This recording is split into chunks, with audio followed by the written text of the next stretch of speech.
मुक्त अंचल घोषणा करिछन राज्य सरकार। हेले ई जगह ने गुटे छात्री के मार मारिथिबार अभियोग हेछि। दीदींकर मार ने रकस सरसर हेछन चतुर्थ श्रेणीर छात्री।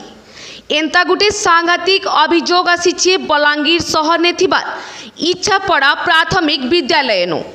गला सोमवार दिन चतुर्थ श्रेणी रे पढ़ुथुबार पूजा बगर्ती नामक जड़े छात्री को स्कूल रो शिक्षयित्री निर्धूम माड़ मारिथिले।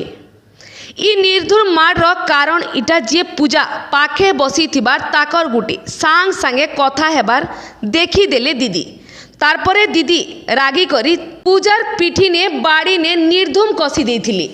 स्कूल ने छुआ को पिटा मरा करबार मनाए। तारपरे भी गुटे चतुर्थ श्रेणीर छोट छुआ के दीदी मारले जेनथि लगी अभिभावक माने दीदींकर विरुद्ध रे दृढ़ कार्यानुष्ठान नेबार के दाबी करी करी स्कूल ने हंगामा करिथिले।